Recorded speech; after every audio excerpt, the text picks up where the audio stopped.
Le livre de la méditation et de la vie, Krishnamurti, 4 juin.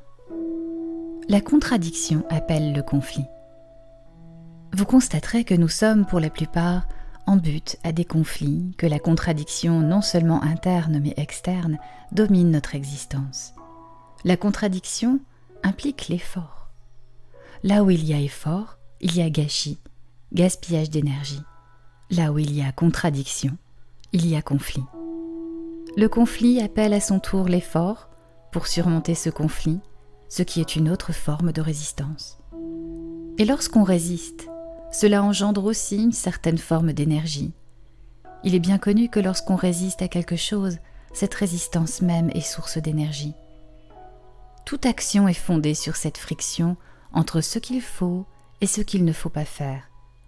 Et ce type de résistance, cette forme de conflit, engendre effectivement une énergie, mais cette énergie, si vous observez de très près, n'est pas créatrice, mais au contraire très destructrice.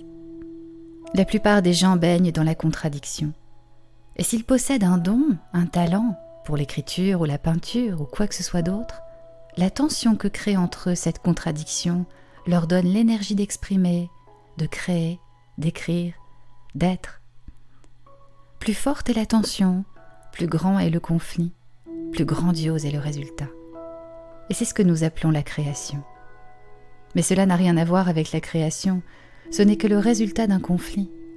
Faire face au fait que l'on baigne dans le conflit, la contradiction, fera jaillir cette qualité d'énergie qui n'est pas le fruit d'une résistance.